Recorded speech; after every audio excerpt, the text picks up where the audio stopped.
राम्रै रहेछ।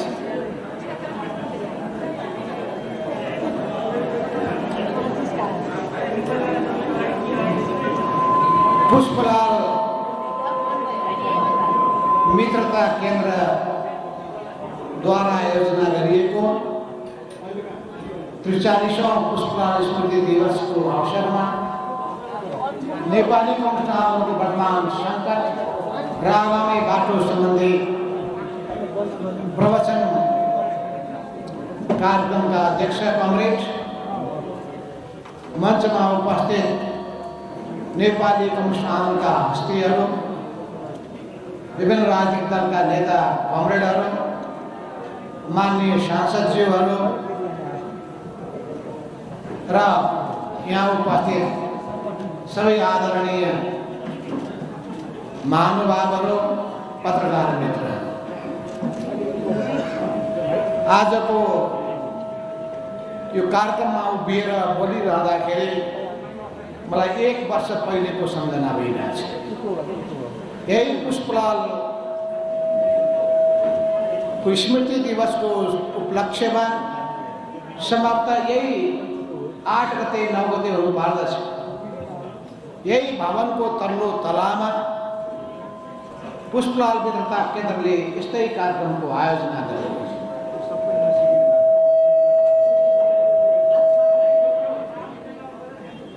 त्यतिखेर नेकपा भित्र नेपाल कम्युनिस्ट पार्टी नेकपा भित्र एउटा ठुलो सङ्कट आएको थियो। पार्टी भित्रका सङ्कटको प्रभाव नेतृत्व तहमा देखिएको थियो र त्यसको सृजनकर्ता कमरेड केपी ओली नै हुनुहुन्थ्यो। उहाँले पार्टीको निर्णयलाई, पार्टीको व्यवस्थालाई, पार्टीको विधि पद्धतिलाई उल्लङ्घन गर्दै आफ्नो हिसाबले अगाडि बढ्दै गएर उहाँ आफ्नो ढङ्गले जाने काम गर्नुभएको थियो। त्यो अवस्था म आज पनि सम्झिरहेको छु। सङ्कटै सङ्कटबाट गुजिरहेको यो कम्युनिस्ट आन्दोलन फेरि पनि नयाँ चुनौतीको सामना गर्दै अगाडि बढिरहेको छ। मान्छेको जीवनमा चुनौती आए जस्तै आन्दोलनको जीवनमा पनि चुनौतीहरू आउने गर्दछ। पार्टीको जीवनमा चुनौतीहरू आउने गर्दछन्। चुनौती आए भनेर, सङ्कटहरू आए भनेर त्यसबाट आत्तिनुपर्ने कुनै आवश्यकता छैन। एउटा गीत छ, सङ्घर्ष हो जीवन, जीवन सङ्घर्ष हो। त्यसो हुनाले जीवनबाट भागेर मर्छु नभन, त्यसको डटेर मुकाबला गर्ने आँट गर, यतिकै भनिएको होइन। मैदान छोडेर भाग्ने होइन। अहिले सुन्नुभयो तपाईँहरूले राजनीतिक दलका, पार्टी कम्युनिस्ट पार्टीका विभिन्न घटकका नेताहरूका फरक फरक विचारहरू। यी सबै विषयको बारेमा तत्कालीन नेकपा एमालेमा, तत्कालीन नेकपा मालेमा हामीले गम्भीर छलफल गरेका थियौँ। त्यसको मलाई अहिले सम्झना भइरहेको छ। 2042 सालमा, 43 सालमा, 44 सालमा, 45 सालमा, 2046 सालमा र त्यसपछि पनि 47, 48, 49 सालमा तत्कालीन नेकपा मालेको चौथो महाधिवेशनमा, नेकपा एमालेको 5औं महाधिवेशनमा हामीले थुप्रै यस्ता विषयको बारेमा छलफल गरेका थियौँ। महाधिवेशनमा छलफल गऱ्यौँ, केन्द्रीय कमिटीमा छलफल गऱ्यौँ, कार्यकर्ताहरूको माझमा छलफल गऱ्यौँ, सिद्धान्तको अध्ययन गऱ्यौँ, मार्क्सवादी नेताहरूले लेखेका रचनाहरू पढ्यौँ, विश्व कम्युनिस्ट आन्दोलनको अध्ययन गऱ्यौँ, अरू देशहरूले अनेकौँ घुम्तीहरूको, अनेकौँ उकाली ओह्रालीहरूको सामना गरेको कुराको पनि अध्ययन गऱ्यौँ। नेपाली कम्युनिस्ट आन्दोलनले पनि अनेक उकाली ओह्रालीहरू पार गर्दै, एकता र विभाजनको प्रक्रियाहरू पार गर्दै विश्वमा अचम्मका परिवर्तनहरूको अगुवाई गरेका लेनिनको देश सोभियत संघ, माओ सेतुङको देश चीन लगायतका समाजवादी मुलुकहरूभित्रका एक एक सन्दर्भहरूको बारेमा हामीले गहन विश्लेषण गऱ्यौँ। त्यसो हुनाले म अहिले पनि जोड दिन चाहन्छु, हामी बसिरहेको समाज त्यो कस्तो छ त्यसको बारेमा पहिलो बहस गरौँ। यो नेपाली समाजलाई कसरी बुझिरहेका छौँ हामीले, यो समाजमा बस्ने जनतालाई हामीले बुझिरहेका छौँ कसरी, जनताको चेतनालाई कसरी हामीले मूल्याङ्कन गरिरहेका छौँ, भावनालाई कसरी बुझिरहेका छौँ। जनताबाट टाढा राजनीति जान सक्दैन। राजनीति भनेको बौद्धिक विलासको विषय बन्न सक्दैन। यो बौद्धिक बहसको विषय मात्र पनि होइन, यो जीवनको चिरफार हो, तथ्यको त्यो उद्घाटन हो र तथ्यबाट सत्यमा पुग्ने कुराको पहिचान हो। 100 वर्षको लामो यात्रा पार गरेका चिनिया कम्युनिस्टहरूले भर्खरै आफ्नो 100औं वार्षिकोत्सव मनाउँदाखेरि सी जिनपिङले एउटा भाषण दिनुभएको थियो। त्यो बहुत गहन भाषण छ, किनभने अनेक समाजवादी मुलुकहरू हराएर गए, कम्युनिस्ट पार्टीहरू बिलाएर गए, इतिहासमा गम्भीर महत्त्वपूर्ण भूमिका खेलेका नेताहरू जनताको विस्मृतिमा पुगे। तर पनि त्यत्रो विशाल जनसङ्ख्या भएको समाजवादी चीन अहिले विश्वका सामु एउटा सफल उदाहरणको रूपमा उभिएको छ। पुँजीवादी व्यवस्था र समाजवादी व्यवस्थाको बीचमा प्रतिस्पर्धा चलिरहेको छ। प्रतिस्पर्धा मात्रै न, प्रतिद्वन्दिता पनि चलिरहेको छ। कुन व्यवस्था उत्कृष्ट हो भन्ने बारेमा बहस चलिरहेको छ। समाजवादको युग सकियो भन्ने, समाजवादको अवसान भयो भन्ने विश्वभरिका पुँजीवादीहरू समाजवादको चम्किरहेको भविष्य देखेर चकित भइरहेका छन्। यो दुईटै व्यवस्था बीचको रहेको भिन्नता के हो? समाजवादले जनतालाई केन्द्रबिन्दुमा राख्दछ, जनताको हित र कल्याणलाई केन्द्रबिन्दुमा राख्दछ, जनताको मुक्तिलाई केन्द्रबिन्दुमा राख्दछ, बसिरहेको समाजको परिवर्तन रूपान्तरणलाई केन्द्रबिन्दुमा राख्दछ। पुँजीवादले मुनाफालाई केन्द्रबिन्दुमा राख्दछ, जनतालाई मालको रूपमा प्रयोग गर्न चाहन्छ, जनतालाई उपभोग्य वस्तुको रूपमा प्रयोग गर्न चाहन्छ। समाजवाद र पुँजीवादमा रहेको भिन्नतालाई पहिले बुझौँ। समाजवादभित्र अनेक कालका दृष्टिकोणहरू कम्युनिस्ट आन्दोलनभित्र छन्। यसैलाई भनिन्छ उग्रवामपन्थी दृष्टिकोण, यहीँभित्र भनिन्छ दक्षिणपन्थी दृष्टिकोण, यहीँभित्र भनिन्छ अलमलमा परेको दृष्टिकोण, यहीँभित्र भनिन्छ निरन्तर परिष्कार गर्दै निरन्तर विकसित हुँदै गइरहेको दृष्टिकोण। किन सिद्धान्त कहिले पनि गतिहीन हुन सक्दैन। जसरी जीवन गतिहीन हुँदैन, जीवन गतिवान हुन्छ, सिद्धान्त पनि परिवर्तनशील हुन्छ। जीवन परिवर्तनशील हुन्छ, जीवनको आधारमा सिद्धान्तले पनि आफ्नो स्वरूप परिवर्तन गर्नुपर्छ। यो जीवन र सिद्धान्तको बारेमा के भनिएको छ थाहा छ? यो सिद्धान्तको रङ भनेको खैरो हुँदो रहेछ, तर व्यवहारको रङ के हुँदो रहेछ भन्दाखेरि हरियो हुँदो रहेछ। यो कुरालाई बुझ्नु पर्यो। मार्क्सवादी नेताहरूले भनेका छन् व्यवहारको रङ जहिले पनि हरियो हुन्छ, सिद्धान्तको जहिले पनि रङ खैरो हुन्छ। सिद्धान्तको कसी के हो? व्यवहार हो। व्यवहारमा बुझ्नुपर्ने कुरा के हो?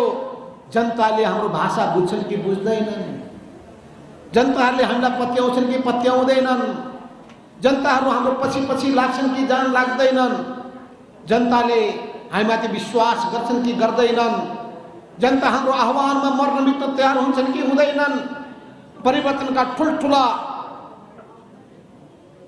ज्वार भाटाहरूमा उनीहरू हुमिन तयार हुन्छन् कि हुँदैनन्। माओ सेतुङले भन्नुभएको थियो कि पहाडलाई उल्टाउने र समुद्रलाई को छाल पैदा गर्ने त्यो आँटका साथ कम्युनिस्टहरू अगाडि बढ्दाखेरि जनताका साथमा अगाडि बढ्छन् कि बढ्दैनन्। हो, कमल मदन भण्डारीले त्यो मूल कડીलाई समात्नु भयो। जनता, मात्र जनता नै इतिहासका निर्माता हुन्। जनता र मात्र जनता नै हाम्रो राजनीतिको केन्द्रबिन्दु हो। जनताको नाडी छाम, जनताले के भनिरहेका छन् त्यो पनि बुझ।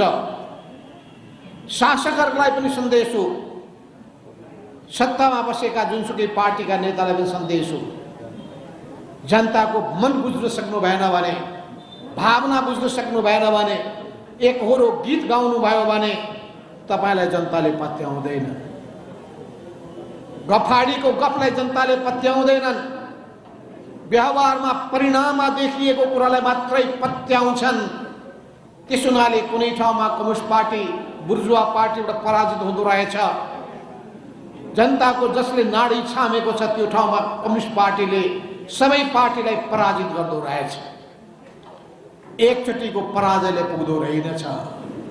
किन सत्ता यस्तो चिज हो जसले दम्भ पैदा गर्दो रहेछ। यो सत्ता मात्रै होइन। तपाई म्यानमारको बर्माको कम्युनिस्ट आन्दोलन किन समाप्त भयो? के कारणले थाइल्यान्डमा समाप्त भयो? त्यत्रो हतियारबन्द सङ्घर्ष चलाउने, सशस्त्र क्रान्ति गर्ने ती पार्टीहरू कहाँ गए, कहाँ हराए? थाहा छ। भ्रष्टीकरण, भ्रष्टीकरण। सत्ताले मात्रै भ्रष्टीकरण ल्याउँदो रहेनछ, बन्दुकले पनि भ्रष्टीकरण ल्याउँदो रहेछ। त्यसो भ्रष्टीकरण भनेको खालि सत्ताले मात्रै ल्याउँछ? हामीलाई थाहा छैन? तपाईँ आन्दोलन गर्नु पर्यो भने पनि पैसा, सशस्त्र सङ्घर्ष गर्नु पर्यो भने पैसा, अनि त्यो पैसा कमाउनका लागि बाटो उही अपनाउनु भयो भने सत्तामा बस्ने वा सडकमा बस्ने, जङ्गलमा बस्नेमा केही फरक पर्दैन। जङ्गलमा बस्ने बित्तिकै त्यो एकदम महान त्यागी तपस्वी हुँदैन, त्यहीँभित्र पनि भ्रष्टहरू पैदा हुने गर्दछन्। त्यहाँभित्र पनि कारवाही गर्नु पर्दो रहेछ, त्यहाँ पनि शुद्धिकरण गर्नु पर्दो रहेछ र शुद्धिकरणको अभियान, सांस्कृतिक अभियान चलाउनु पर्दो रहेछ। अहिले बोल्नुभएका वक्ताहरूको कुरा ध्यान दिनुभएको होला कि यो समाजको प्रभाव पर्दो रहेछ।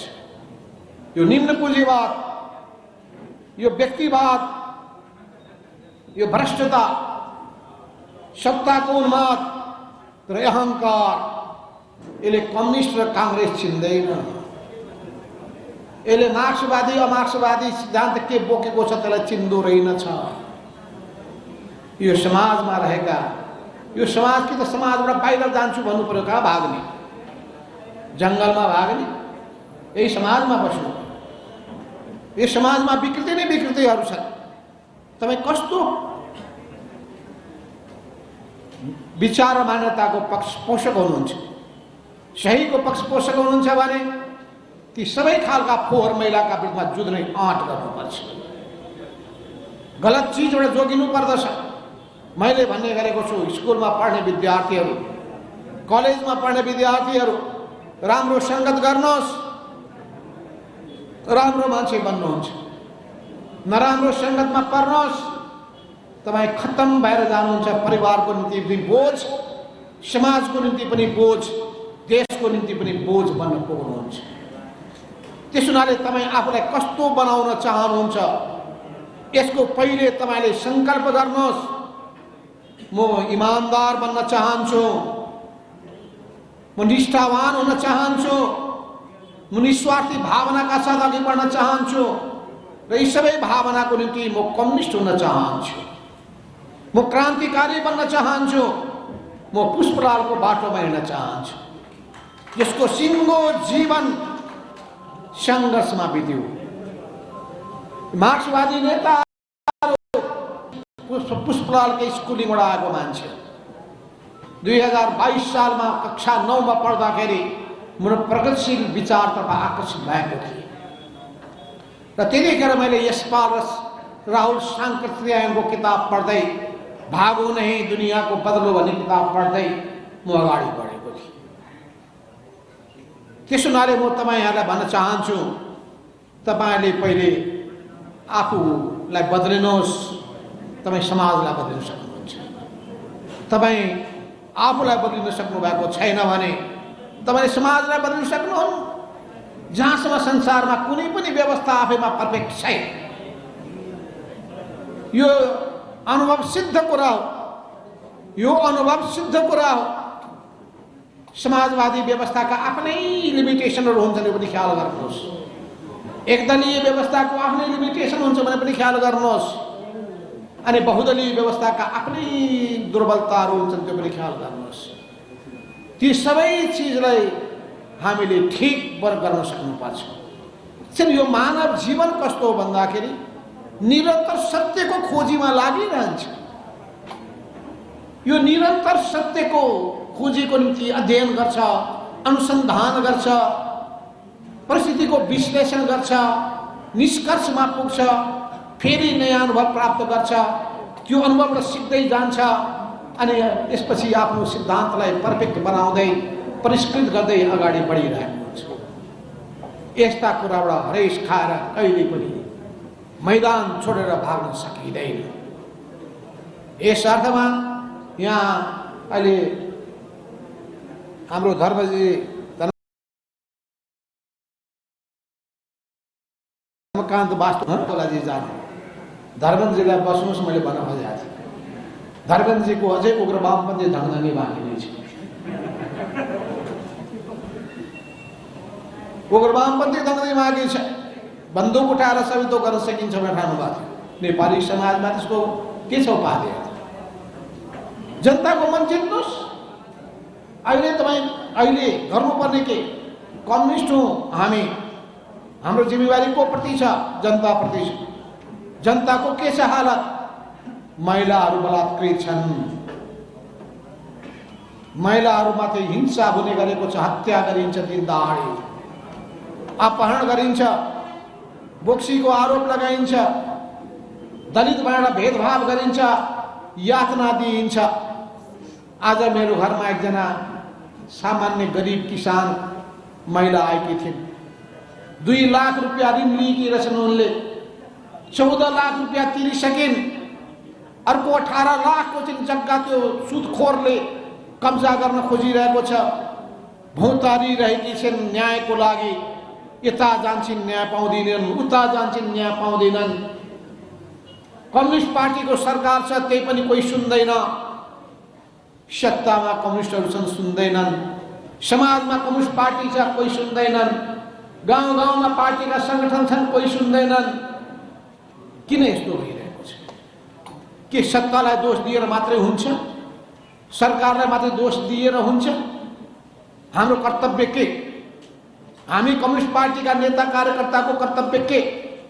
हाम्रो पार्टी संगठन जनवरीय संगठनको कर्तव्य के त्यो विषय लिएर आन्दोलनको ज्वालामुखी उठाउन सकिँदैन? गाउँ गाउँबाट त्यस्ता सुदखोरहरूका विरुद्धमा पहिले जसरी किसान आन्दोलन कमरेड तुलसीलालको नेतृत्वमा भएको थियो, सामन्तहरूका विरुद्धमा जुङ्गाउ खेल्ने आन्दोलनदेखि लिएर सुदखोर विरोधी आन्दोलनदेखि लिएर हामी त्यस्तो आन्दोलन उठाउन सकिरहेका छौँ। त्यसो हुनाले प्रश्न हामीले आफूसँग सोध्नु पर्दछ। हामीले आफ्नो कर्तव्य कति पुरा गर्यौँ? जनतासँग कति जोडियौँ? जनताको पीर मार्कालाई कतिको ध्यान दियौँ? जनताको पीडाले हामीलाई कति पोलिरहेको छ? जनताको वेदनाले हामीलाई कति तडपाइरहेको छ? के हामीले आफूलाई सोध्यौँ?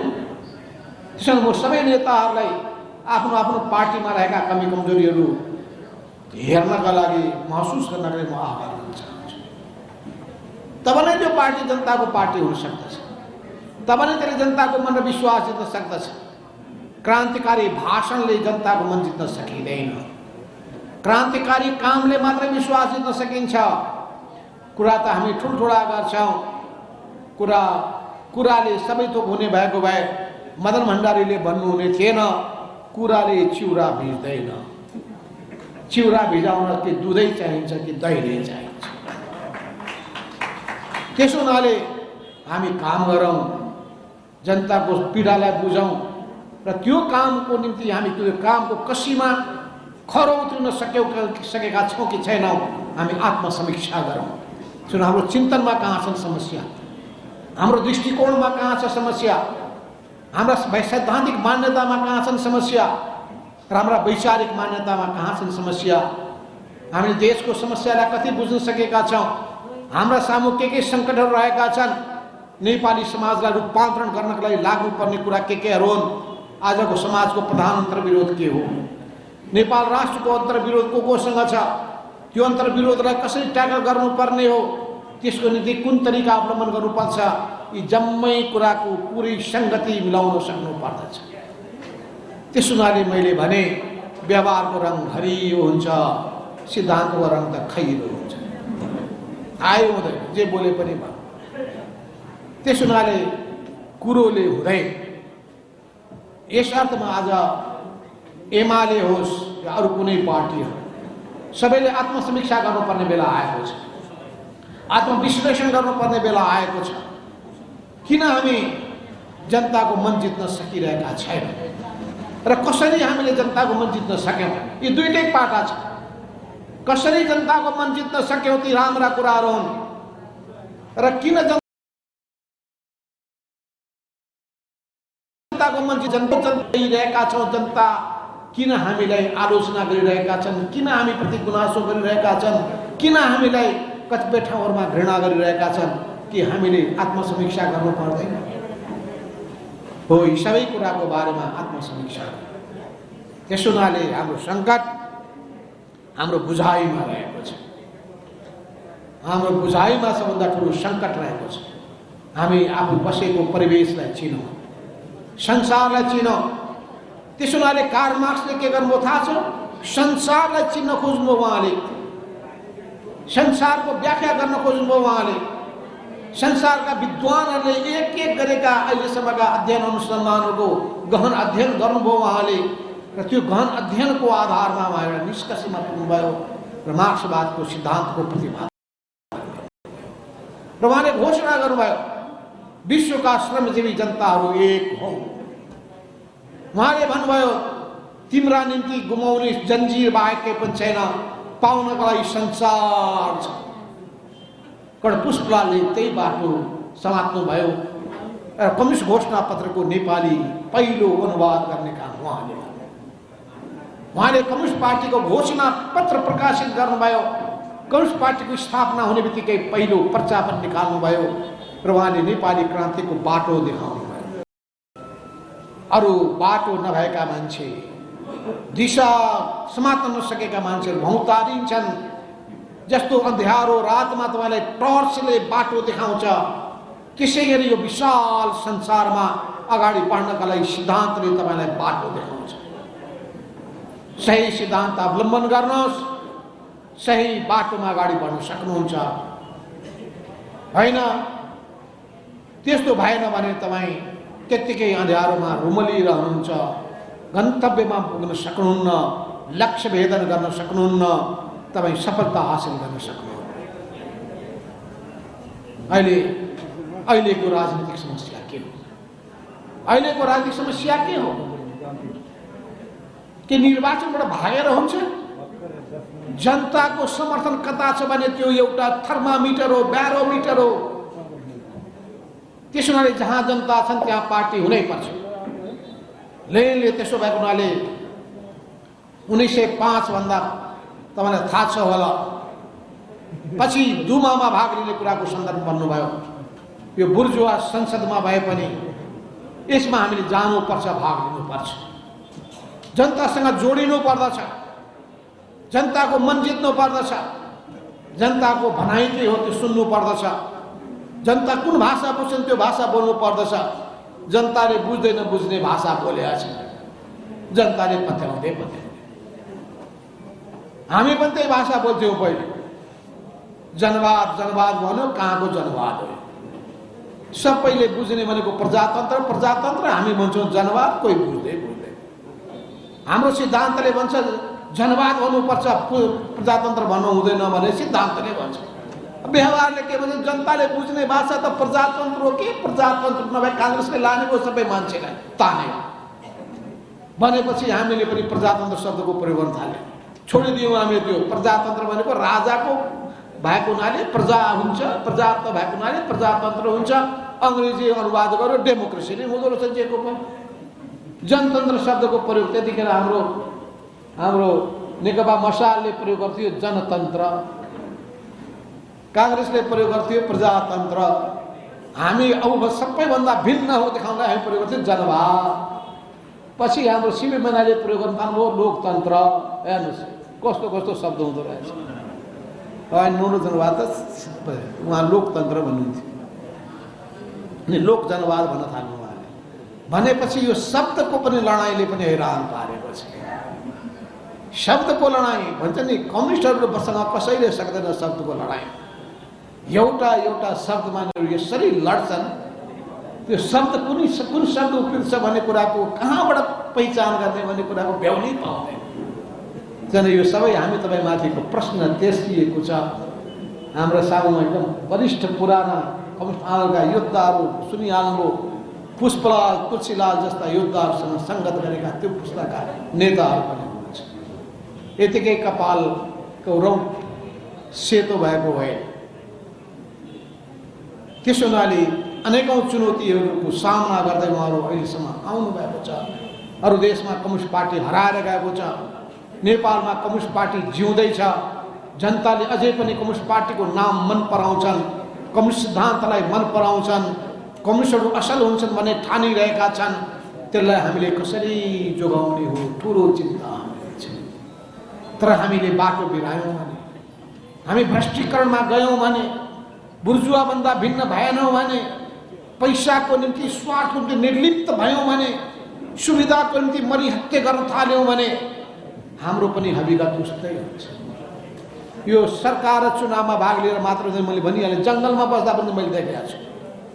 म्यानमारको कम्युनिस्ट पार्टी किन खत्तम भयो भन्दाखेरि ती बन्दुकहरू उठाउनेहरूले पैसा उठाउँदा रहेछ, ठेकदारसँग पैसा असुल गर्दा रहेछ, पसलेसँग पैसा असुल गर्दा रहेछ, कर्मचारीसँग पैसा असुल गर्दा रहेछ। अनि सबै असुल गरिसकेपछि त्यो व्यापारीले मुनाफा कमाउनै पर्यो अनि त्यो व्यापारीको रक्षा गर्दा रहेछ। भनेपछि त कुरो त उही हो। सत्तामा बसे पनि उही भयो, बन्दुक समातेर जङ्गलमा बसे पनि कुरा उही हो। फरक पर्यो। अनि आन्दोलन गर्नु छ, आन्दोलन गर्दाखेरि पैसा चाहियो। त्यसैले यो पैसाको प्रभावलाई घटाउने कसरी हो? अहिलेको यो चुनावले भ्रष्टीकरण बढाएको छ, मान्छेलाई बिगारेको छ, नेतालाई बिगारेको छ, प्रवृत्ति बिगारेको छ। त्यसो हुनाले पैसाको प्रभावलाई घटाउने कसरी? बिना पैसाको चुनाव त्यो पनि सम्भव छैन। अनि त्यसो यो पैसाबाट थाहा छ, पैसाबाट हाय तोबा भएर एकचोटि लेनले पैसै हटाइदिनु, पैसै सिध्याइदिनु। यो मुनि त्यो पैसा बन्नबाट बार्टर सिस्टममा गयो त्यो संसार। रुस पछि हे पैसा त चाहिँदो रहेछ, कमसेकम यो उसको लागि ट्रान्जेक्सनको लागि त चाहिँदो रहेछ भन्ने कुरा भयो। यसको पनि बेग्लै इतिहास छ, म त्यसमा जान चाहन्न। किन पैसाको उत्पत्ति भयो, किन नोटको उत्पत्ति भयो, कतिखेर पहिले कसरी व्यापारहरू विकसित हुँदै गए, व्यापार कसरी फस्टाउँदै गए, यसमा पनि जाउँला। व्यापारको मुनाफा कति हुनुपर्दछ, मुनाफा हुन्छ कि हुँदैन, मुनाफाको अर्थ कति हुन्छ, मुनाफाले के गर्छ, यो सबै पनि बहसको विषय हामी पनि गरौँला। इकोनोमिक्सले त्यो नियम बताएको छ, अदम स्मिथको नीति होइन। मार्क्सले बताउनु भयो यो सरप्लस भ्यालुको सिद्धान्त हामी मान्दैन, स्वीकार गर्दैन। म ती सबै विषयमा जान चाहन्छु। म यति भन्न चाहन्छु, अहिले नेकपा एमाले भित्रको सङ्कट, नेकपा एमाले भित्रको सङ्कट के भयो थाहा छ? पछिल्लो सङ्कट हिजो महामहिम श्री 5 महाराज राजबाट अभिव्यक्ति आयो। माधव नेपाल लगायत मान्य सदस्यहरूमाथि जति पनि गरिएको छ स्पष्टीकरण त्यसलाई आम माफी दिइन्छ। Amnesty is granted. कति हामी गदगद भयौँ। महाराजाधिराज उवाच, हामी गदगद भयौँ। वाह वाह वाह, हाम्रो महाराजाधिराज कति खुसी भएछन्, हामीलाई आम माफी मिलेछ। नाच्नु पर्ने भयो, खुसी हुनुपर्ने भयो। यही हो प्रवृत्ति, यसैलाई कम्युनिस्ट प्रवृत्ति भनिन्छ। स्पष्टीकरण सोध्नु गल्ती भयो, मैले त्यो हतार गरेँ, त्यो मैले फिर्ता लिएको छु भनिदिएको भए के हाइट घट्थ्यो, मर्यादा कम हुन्थ्यो? उस्तै छ। तराईतिर भन्छन् एउटा रस्सी जल गई ऐठन नगई। नेपालीमा के भन्छन्? डोरी जल्यो तर त्यो डोरी बाटिएको त्यो डोरीको त्यो गाँठो जो उस्ताको त्यस्तै। यस्तो पनि हुन्छ। म त मान्छे सुध्रिएलान् भन्यो, आज सुध्रिन्छन् कि भनेको छ, भोलि सुध्रिन्छन् कि भनेको छ। केही नबोलेर हिजो मिठो मिठो शब्द मात्रै मैले निकालेँ। हिजो पुष्पलाल स्मृति दिवसको चाहिँ त्यहाँ चम्पादेवीमा भएको कार्यक्रममा पनि एउटा शब्द पनि तलमाथि ननिस्कोस् है भनेर सोचेँ। एकतामा असर पर्ला भने साथीहरू कत्रो सङ्गीत भएर छेउमा बस्नु भएको छ, इसारा गर्दै हुनुहुन्छ, कमरेड ख्याल गरेर बोल्नु होला भनिएको छ। ख्याल गरेर बोलिरहेको छु।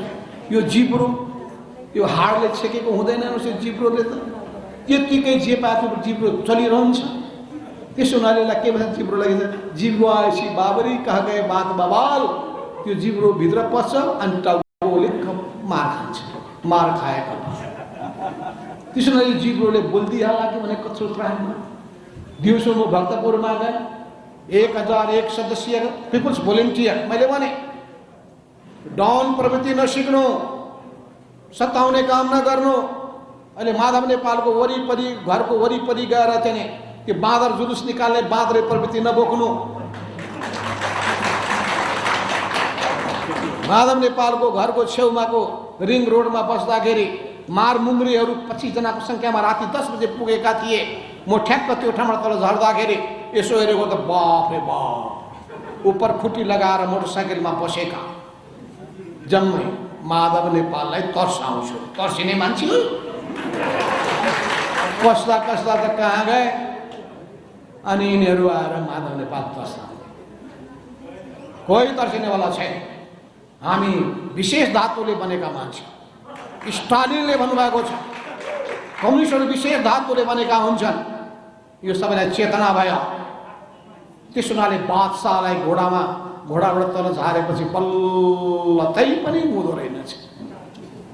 त्यो अहङ्कार कस्तो हुँदो रहेछ भने अघिको प्रवृत्ति मैले भनिहालेँ। धेरै बोल्न चाहन्न, किन हामी चाहन्छौँ सिङ्गो कम्युनिस्ट पार्टीलाई त हामी एकताबद्ध बनाउन चाहन्छौँ। सिङ्गै पार्टी एकताबद्ध हुन सक्दैन भने पनि सहकार्य गरेर त जान चाहन्छ। मत भिन्नताको बिचमा पनि एकताका सम्भावनाको खोजी गर्छ। किनभने एक भारी इस्युहरू छन्। राष्ट्रियताको विषय छ, लोकतन्त्रको विषय छ, जनजीविकाको विषय छ, जनताका पीर बार्काको विषय छ, भ्रष्टाचारको विषय छ, सुशासनको विषय छ, जनताको कामकाज छिटो होस् भन्ने विषय छ, अनि विकास निर्माणको कामले गति ल्याओस् भन्ने विषय छ। नेपाली युवाहरूको विदेशमा जाने जुन लक्ष्य छ त्यसलाई रोक्नुपर्ने, रोजगारी देशमा हामीले सृजना गर्नुपर्ने विषय छ। साधन स्रोतको अधिकतम सदुपयोग हुन सक्ने विषय छ। पर्यावरणको रक्षा गर्नुपर्ने विषय छ। समाजका सबै वर्ग तहका आफ्ना पीडा वेदनाहरूलाई सम्बोधन गर्नुपर्ने विषय छ। ती गरिब, निपुखा, बेसहाराहरू, ती अल्पसङ्ख्यक जनजातिहरू, आदिवासी जनजातिहरू, ती विभिन्न अपाङ्गतादेखि लिएर अनेक समस्यामा जेलिएका बुढापाकादेखि लिएर भर्खर जन्मेका बालबालिकाहरू, टुहुराहरू, ती सबैका विषयहरू छन्। यी सबै विषयमा हामी मिलेर जान सक्ने अवस्था छैन। जनताको विषयमा, राष्ट्रको विषयमा हामी एकताबद्ध हुने। यो जनता र राष्ट्रभन्दा भिन्न अरू केही पनि छैन। जम्मै सिद्धान्त जन्मिन्छन् राष्ट्रको लागि, जनताको लागि। सिद्धान्तको एउटै उद्देश्य हुन्छ भएको गलत व्यवहारलाई बदलाव। त्यस हुनाले हामी सिद्धान्तको बारेमा पनि बहस गर्न सक्छौँ। हामी व्यवहारको बारेमा पनि छलफल गर्न सक्छौँ। राज्य सत्ताको क्षेत्रको बारेमा पनि छलफल गर्न सक्छौँ। हाम्रो राज्य संरचनाको बारेमा पनि छलफल गर्न सक्छौँ। हामी शासन प्रणालीको बारेमा पनि छलफल गर्न सक्छौँ। ल, उत्तम शासन प्रणाली कुन होला? म बहस गर्न तयार छु। निकारागुवाले अपनाएको ठिक छ कि चीनले अपनाएको ठिक छ कि कसैले नअपनाएको कुनै उत्तम छ कि? जाउँ, यसका विकृति के हुन्छन्, पोजिटिभ पक्ष के छन्, नेगेटिभ पक्ष के छन्, गरौँ न बृहत हामी बौद्धिक एकदम अन्तर्क्रिया गरौँ, व्यापक छलफल गरौँ। यो जरुरी बन्छ, यो भएको छैन हाम्रो माझमा, यो जरुरी हो हेर्नुहोस्। तर हाम्रो ध्यान जहिले पनि समय कहाँ गएको छ भने यी अनेक कुराहरूमा नै हाम्रो समय बित्दै गरेको छ। त्यसो हुनाले हाम्रो ध्यान यी नै विषयहरूलाई मसिनो गरी केलाउने र विश्लेषण गर्ने कुरामा जानुपर्ने जरुरी छ। म यति भन्न चाहन्छु, अवश्य पनि अहिले चाहिँ दलाल पुँजीपति वर्ग अनि दलाल पुँजीपति वर्गहरूमध्ये पनि यसलाई भन्छन् आसेपासे पुँजीवाद, क्रोनिक क्यापिटलिजम अनि ब्युरोक्रेटिक क्यापिटलिजम, यो नोकरशाही पुँजीवाद, दलाल पुँजीवाद, आसेपासे पुँजीवाद यसले गाँजेको छ। र त्यसो हुनाले सबै चिजबाट यदि हामीले यो शासन प्रणालीलाई मुक्त गर्न सक्ने हो भने, यसको लोकतान्त्रिकरण गर्न सक्ने हो भने, त्यस हुनाले जनताको बहुदलीय जनवादको विचार प्रतिपादन गर्ने बेलामा मदन भण्डारीले भन्नुभएको थियो, कम्युनिस्ट पार्टीको लोकतान्त्रिकरण गर्नुहोस्, पार्टी लोकतान्त्रिक विधिबाट चलिरहेको छ कि छैन त्यसको सुनिश्चितता गर्नुहोस्, कम्युनिस्ट पार्टीभित्र बृहत छलफल बहस हुने गर्छ कि गर्दैन त्यसलाई सुनिश्चित गर्नुहोस्, सबै जनता र समाजका समस्याको बारेमा त्यहाँ गहन छलफल गर्ने कुरामा सबै ज्ञान यी सबै त्यहाँ मन्थन गर्नुहुन्छ गरौँ न, त्यसमा विचार गर्नुहोस्। अनि उहाँले भन्नुभएको थियो दोस्रो कुरो, यो समाजको लोकतान्त्रिकरण गर्ने कुरामा ध्यान दिनुहोस्। यो समाजमा भएका जति पनि अलोकतान्त्रिक प्रवृत्ति छ यी सबैलाई हटाउनुहोस्। जनताको त्यो तल्लो हिस्सा जो अन्याय अत्याचार थिचोमिचोमा शिर निहुराएर बसेको छ, अपमानको थुक निलेर बसेको छ, तिनको शिर ठाडो पारेर उभिने स्थिति बनाउनुहोस्। र यो हाम्रो शासन राज्य व्यवस्था यसको पनि लोकतान्त्रिकरण गर्ने कुरोमा लाग्नुहोस्। यी तीनटैको लोकतान्त्रिकरण गर्न सकियो भने मात्रै हुन सक्दछ। तर जनताको बीचमा जाने माध्यमहरू के छ त? तपाईँ यो लोकतान्त्रिक समाजमा कसैलाई अधिकारबाट वञ्चित गर्न सक्नुहुन्छ? जनताबाट त निषेध गरिदिनुहोस् न, बन्दुकबाट किन निषेध गर्नुहुन्छ, कानुनबाट किन निषेध गर्नुहुन्छ? कानुन भनेको देशघाती काम गर्छ भने अनि त्यस्तो बदमासी गर्छ भने बरु सुट गरिदिनुहोस् त्यसलाई, त्यो बेग्लै कुरा भयो। तर सङ्घ संस्था विचारको आधारमा बन्छन् र विचारको आधारमा सङ्गठनको निर्माण हुन्छ। धेरै जनताले मन पराउने विचार, त्यो विचारलाई बोक्ने सङ्गठन लोकप्रिय हुन्छ। तर आज हामीले देख्यौँ यत्रो बहुमत प्राप्त गरेको कम्युनिस्ट पार्टी नेकपा एमाले 121 ठाउँबाट सिटबाट घट्दा 83 मा पुगेको छ। अझै कति घट्ने हो ठेगान छैन।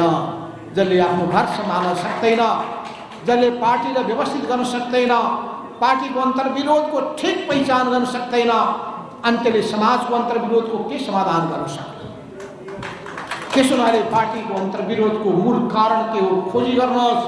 यो अन्तर्विरोध पदको लडाईँ होइन, यो पद र प्रतिष्ठाको लडाईँ होइन, यो इगोको लडाईँ पनि होइन, यो वैचारिक मान्यताहरू बीचको यो अनि यहाँ देखा परेका वैचारिक विचलनको विशेषमा जोडिएको कुराको अन्तर्विरोध हो।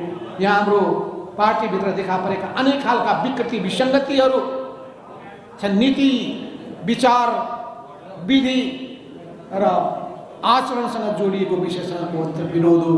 यसको ठिक पहिचान गर्नुहोस्। र आपसी अविश्वासको एउटा पक्ष पनि आएको छ, किनभने हाम्रो व्यवहारले यति ठुलो खाडल पैदा गरेको छ, दूरी पैदा गरेको छ, अविश्वास पैदा गरेको छ। र एक से एक तथ्य प्रमाणहरू सबैको गहिरो चिरफार गर्नु समय धेरै भइसकेको छ। अस्ति 3 गतेका दिनमा अर्को ठुलो षड्यन्त्र हुनेवाला थियो। यत्रो हुँदा खाँदाको संसद पटक पटक भङ्ग गरियो। यो नेपालको अनुपम त छँदैछ, संसारमा पनि बिरलै यस्तो पाइन्छ। एउटा प्रधानमन्त्रीले एउटा संसदलाई एकचोटि सिद्ध्याएको छ, सकेन फेरि सिद्ध्याएको छ, फेरि सिद्ध्याएको छ, अनि फेरि त्यो बिउज्दाखेरि नैतिक दायित्व बोक्दा पनि बोक्दै। अनि त्यो 77 साल पुस 5 गते गरेको विघटन मेरो जायज थियो भने पुष्टि गर्नका लागि फेरि साउन 3 गतेको दिनमा गम्भीर षड्यन्त्र भएको थियो। जसरी पनि शेरबहादुरको सरकारले विश्वासको मत नपाओस्, नपाइसकेपछि विघटन गरेका सबै मेरा कदमहरू ठिक थिए, दूरदर्शी राजनेता मै हुँ भनेर डङ्का बजाउने सोचलाई हामीले असफल बनाएका छौँ। संसदलाई जोगाइदिएका छौँ, व्यवस्थापिकाको रक्षा गरेका छौँ, संविधानको रक्षा गरेका छौँ, कार्यपालिकाको रक्षा गरेका छौँ, न्यायपालिकाको गरिमाको रक्षा गरेका छौँ। त्यो बहुत जायज काम गरेका छौँ, संविधान सम्मत काम गरेका छौँ र यस्तो काममा हामीलाई गौरव बोध छ। बरु यसलाई सिद्ध्याउन खोज्ने गलत प्रवृत्तिहरू त्यसलाई हामीले सुधार्नु पर्ने जरुरी छ। म ती सबै 22 जना म सँगसँगै मेरो पार्टीसँग जोडिएका ती सबै योद्धाहरूलाई म विशेष अभिवादन गर्न चाहन्छु। सलाम लाल सलाम। ती बाँकी 11 जना 22 होइन 23 जेम खनाल सहित अनि अरू बाँकी 11 जना जो त्यहाँ उपस्थित हुनु भएन उहाँहरूलाई पनि म सलामको अभिवादन गर्छु। कम से कम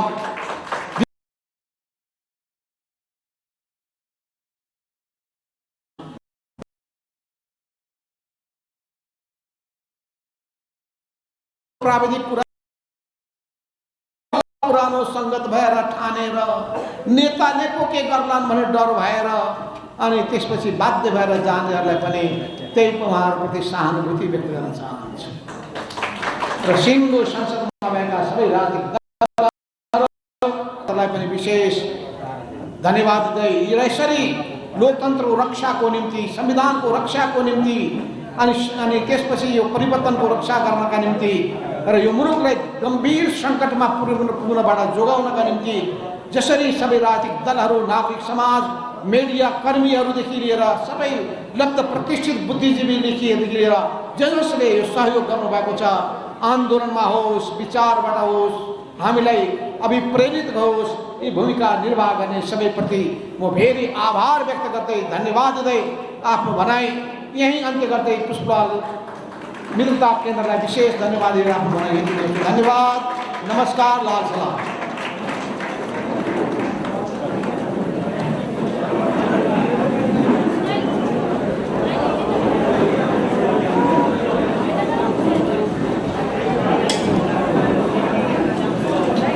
श्रद्धेय कमरेड माधव नेपालप्रति हार्दिक धन्यवाद व्यक्त गर्दै कार्यक्रमको अन्तमा छौँ हामी सबै।